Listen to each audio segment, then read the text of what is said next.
So welcome to lecture 4. This is the final interfaces lecture, and in this lecture I want to focus on the solid liquid interface, which is important for a number of pharmaceutical applications, and also an example that I'll talk about today at the end of the lecture is in detergency, so keeping surfaces clean.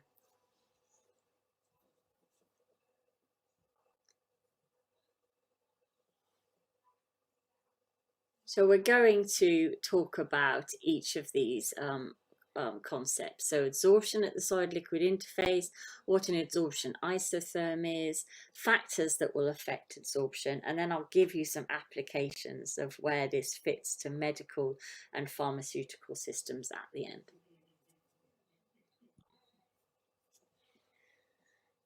The adsorption of pharmaceutical preparations can be a problem. So we have, as I've mentioned, I think right at the beginning of these interfaces lectures, you can have it that the material in a solution will prefer to be at the interface, so adsorbed at the surface rather than in bulk solution. And this will reduce the solution concentration of the drug, and thus it will reduce the dose that's in bulk solution. So this can be a problem if the active ingredient is very surface active, and we then need to think about how we store the formulation before we give it to the patient.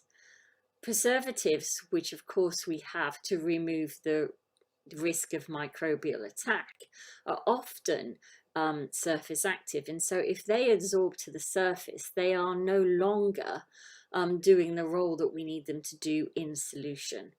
And so again, this is a time when surface adsorption is a problem for us.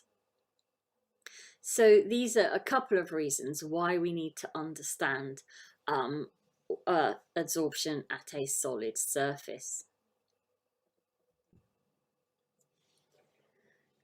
This is a way of measuring the interaction between a solution and a solid surface. So a very easy way of looking at that interaction. And it's looking at the wettability of the solid material. And you can do that by measuring contact angle. So if you take small droplets of water and you drop them on a surface and the surface is hydrophobic, the water droplet will remain as a curved water droplet on the surface. And that's because the surface itself is very hydrophobic and the water is trying not to interact with the surface. And so that makes the droplet stay very high on the surface. If the surface, though, has enough hydrophilic properties to the surface to mean that water comfortably wets the surface, then it will the droplet will smooth out and it will have less of a contact angle. So it'll have a lower angle with the surface and it will be lower to the ground. And that's because the interaction of the liquid with the solid surface is more favorable. So just by measuring that contact angle but between the surface and the droplet itself, you can see how much that liquid wants to interact or wet the surface. If you change the property of your liquid here and perhaps add surfactant to it, you'll then of course find that the droplet wets more of the surface, which of course is what helps us with detergency because it makes sure that the water fully wets the surface. And that's because the surfactant will reduce the surface free energy between the water and the surface and allow for a better interaction. So contact angles can tell us about wettability, and that's really useful because there's no direct measure for surface tension when we're looking at solid liquid interface. We don't have an easy way of measuring the surface tension at that interface. There will be one, but we can't measure it like we can with at the air-water interface. But we can look at the favorability of the interaction from contact angles.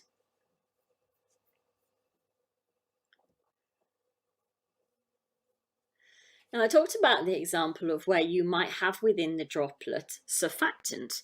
And if you did, then the water droplet would wet a surface better because the surfactant would choose to go to the interface and help with the wetting. And there's one of the roles of surfactants is to help a liquid wet a surface. And so what the surfactant is doing there is it's absorbing at the hot solid surface. So it's in the liquid and it's choosing to absorb at the solid surface. And that accumulation of material at the interface is what improved the wetting. And that is what adsorption is. It's the accumulation of material at a surface. Now, this is different from absorption, which you will have heard about in spectroscopy. So absorption is about how something will absorb into a material. So basically go into and through a material. Whereas adsorption is about how much something will accumulate onto the surface of a material. Now, adsorption will occur spontaneously to relieve unbalanced forces. So in my example before, if we added surfactant to the water, then it would mean that that droplet would prefer to mix with the hydrophobic surface. And that's because the surfactant is spontaneously choosing to be at the surface to adsorb compared to being in bulk solution. And that will reduce the surface tension and the surface free energy, so relieve the unbalanced forces. When we talk about this, the surfactant that I'm talking about in that example could be called the solute or the adsorbate. And it will bind to the surface, and sometimes that solid surface is called the surface, and sometimes it's called the substrate, and sometimes it's called the adsorbent.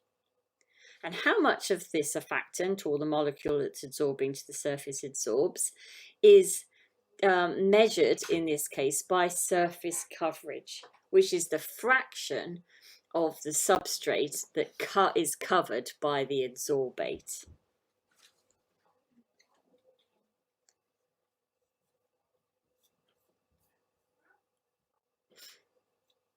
In the example that I gave you with the surfactant in our solution and the fact that the surfactant will choose to go to the solid surface, the surface between the solid and the liquid, that system is a physisorption type of adsorption, in that the surfactant physically adsorbs to the surface. It doesn't form a covalent bond with the surface, but it chooses to be at the surface because the hydrophobic part of the surfactant will choose to be on the surface, and the hydrophilic part of the surfactant will choose to be interacting with water. And so it will line at the surface to reduce the energy at the surface. Okay, so that's a physical adsorption process. And there, the interaction that we have between the surface and the adsorbate, the surfactant, is a non-covalent interaction. So it's some sort of weak van der Waals interaction. And this adsorption is, of course, non-specific in that the surfactant can adsorb wherever it sits at the surface. It's reversible, so if you reduce the concentration of surfactant in the solution, then the surfactant can go from being at the surface to in bulk solution and back again if it wants to. It can move around on the surface because it's not covalently bound to a single point. And it could, if it liked, form multi-layers. So because you have weak absorption, if you have an adsorbed layer, you could then form a layer on top of that. Okay. And these sorts of adsorption processes will occur at any temperature, but would be favored by low temperatures, and that's physical adsorption. The other type of adsorption you can have for specific interactions, and an example of this would be, binding to the surface of a bead, that we might use an adsorption process to bind specifically to the surface of the bead in a chemistry process for different types of applications. And then we would want the adsorbate to get to the surface and to bind with a covalent bond so that it's a strong interaction. And then we have what's called a chemisorption process, or chemical adsorption. So this time we have a strong covalent bond formed between the surface and the molecule that's adsorbing to the surface, so the adsorbate. And of course that means it's not reversible once that chemical bond is formed. It is bound and that it's localized. And of course the maximum coverage would be 1, as in a single monolayer would form at the surface. So this type of adsorption is often activated by higher temperatures. So those are 2 different types of adsorption, and now nearly all of the processes we might think about in pharmaceutical applications are physical adsorption examples, but there are some chemisorption examples as well. So of course that's the types of adsorption. Now let's think about how they might adsorb. Now, there's lots of theories about how the molecules will adsorb, and then there's observations of the surface coverage, which is the theta value there, against concentration of the adsorbate in the solution. And you can see that through observations of many different types of adsorption processes, they have observed different types of adsorption behavior. And I've given 3 types here. There are 6, but only 3 are really important for you to be aware of. So the type 1 here is where you get maximum adsorption when theta equals 1. So that's when you have a single layer of adsorption. So when the surface is completely covered with 1 molecule at each adsorption site. In that case, the interaction between the adsorbate and the surface would be quite high. And the interaction between different adsorbate molecules themselves would be quite low, which is why you get a maximum of a single layer of adsorption and then no further adsorption on top of that. And that's the sort of thing you would see if it was a chemisorption problem, interaction, where you know that you have maximum of a single layer. And also there are some physisorption processes which might behave like this as well. And then type 2 is when we see that monolayer form at the surface as you increase the concentration of surfactant.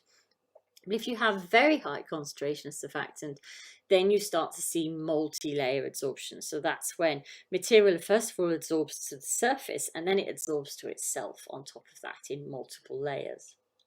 And if the multi-layer forms after that first monolayer has formed, then it's type 2 adsorption. And if the multi-layer forms in patches on the surface, so you don't get that initial monolayer form first, then it's a type 3 adsorption process. Okay, and that will depend on the strength of interaction between the adsorbate and the surface and the adsorbate and itself, whether it would be a type 2 or a type 3. So these are known as adsorption isotherms because they're all observations that have occurred at a single temperature.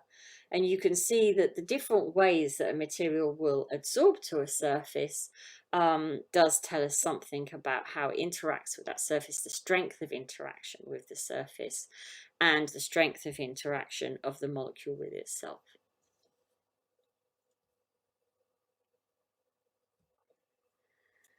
For us, we very often want to control the adsorption process. So some of the examples I've given you before, where we have to think about, say, a drug adsorbing to a surface, and we don't want it to do that, we need to find ways of controlling that adsorption. So what would be the properties of the surface of the vial, perhaps, that you're going to store that drug in, that would reduce interaction?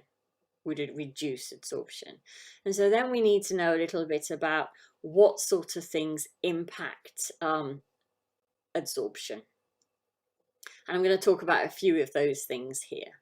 So these gives us general rules of things that we could do, change the system to help us control adsorption. So the first thing, of course, is solubility. If a molecule is very soluble, it is less likely to want to separate out from water and adsorb at a surface. So we do find that as the solubility of our adsorbate increases, then the driver for adsorbing at a solid surface decreases. So solubility will, of course, impact on the adsorption and surface activity of the molecule. Now, pH, of course, will therefore affect adsorption, because we know that pH will affect solubility if it's a weak acid or a weak base, because it will change the ionization of the molecule. So adsorption increases as ionization is suppressed. So the unionized form is less soluble, so it is more likely to adsorb at a surface.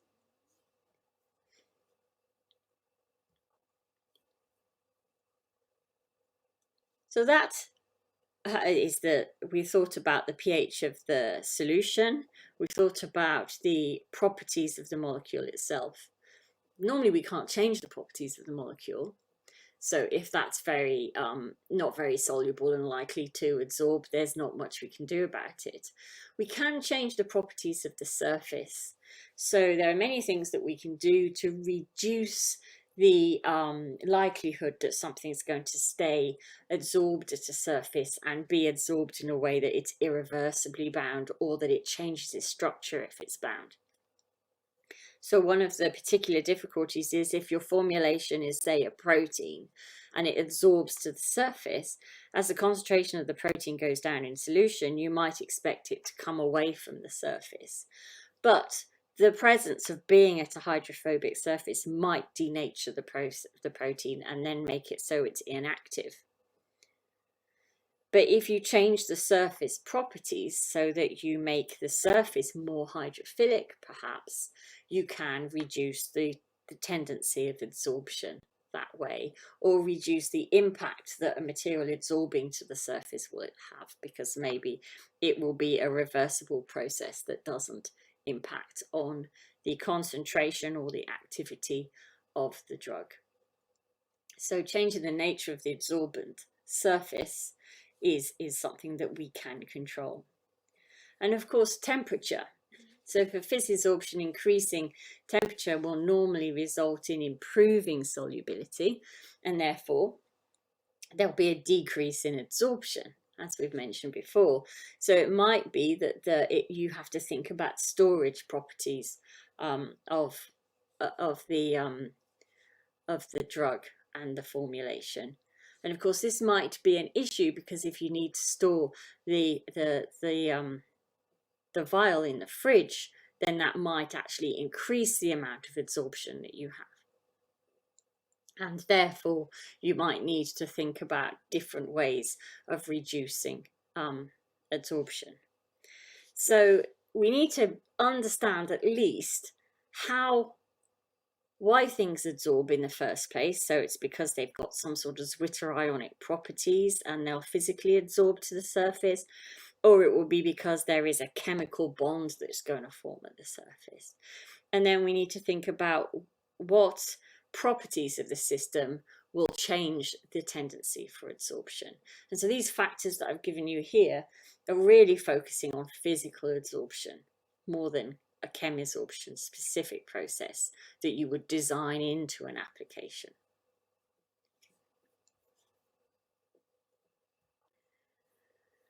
So here's some examples of pharmaceutical applications.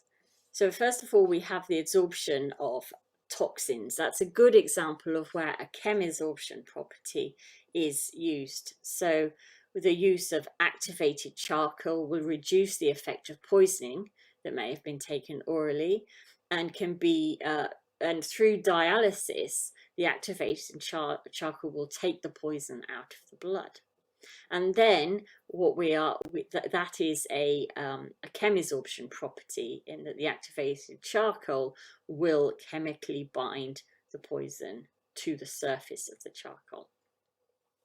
Taste masking is an example where we might want our drugs to adsorb to a solid powder, to the surface of small particles in a suspension, in order to reduce the bad taste. So we can use adsorption at surfaces to get that drug out of solution. And if the adsorption process doesn't change the properties of the drug, so it doesn't make it so that the drug structure changes, then of course, as the solid powder, the suspension goes into the body, then the molecules will desorb, and when they're needed. So this might be a good way of taste masking. And in medicine formulation, we need to think about adsorption of drug and excipients to solid surfaces, where it might be that having the excipient go to the solid surface reduces its role, the impact of its role in that formulation, such as preservatives, and where adsorption of the drug to the surface will change the drug's properties and therefore make it inactive or stuck to the surface, so it's no longer available. So that's where we would need to look to reduce it. And of course, adsorption it's crucial in chromatography, in catalysis, and in water purification, and other examples within chemistry.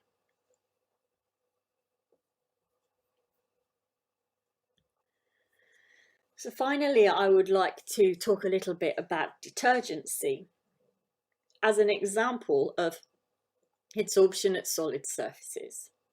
So first of all, let's think about why we have a detergent. What do we need the detergent to do for us? Well, our detergent will be within the water, and we want it to improve wetting of the surface. So it's got to have good wetting characteristics. So if you think about washing clothes, we want the water to fully wet the clothes, even though the surface of the clothes are likely to be quite hydrophobic. And we also need then the detergent to remove the dirt from the surface of the fabric and put it into bulk solution. And then we want to make sure that the dirt doesn't reattach to the surface. So it's the surfactants within the detergent that are going to have these properties and make it so that the detergent works. I've drawn a picture to show that. So the black is not a very good picture, I'll admit, but the black there on the surface is my dirt. And you can see that the dirt is stuck to the surface. And so we've got our water solid interface with the dirt stuck to the surface. What surfactants do, as you know, is they would immediately go to that surface, and they'd prefer to be at the surface than they would want to be in bulk solution. And they would adsorb to the surface, adsorbing on top of the dirt and on the surface, as it would all be fairly hydrophobic. And of course, this would mean that with a little bit of shaking of the surface as well, the surfactant would start to lodge itself under the dirt. And because the surfactant is trying to maximize the amount of surface area available for it to bind to, it will push the dirt away from the surface. And then the surfactant molecules can adsorb at the surface and around the dirt. And by adsorbing around the dirt, they're creating sort of dirt-centered micellar structures. That means the dirt won't go and reattach to the surface. And then, of course, when you rinse away all the dirt and all the surfactant. And so that's how detergent works. Now, micellar solutions are very important here as well, because if you have micelles in this solution, you'll have enough of the monomers to adsorb to the surface, but as they adsorb to surfaces, the concentration in solution will go down, so the micelles will start to break apart, creating more monomers to be used. So having a micellar solution here will act as a reservoir of monomers of the surfactant molecules to work. So a high concentration surfactant solution will be a very effective detergent. So this is the end of our interfaces lectures, and I hope that the explanations I've given you have been clear.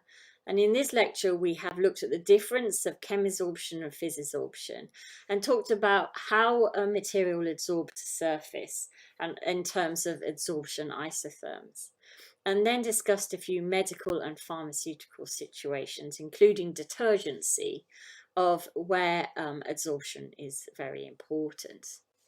The final slide I have here, the next slide, is just a slide to give a few examples of the uses of surfactants. And I'm not going to talk very much about this slide.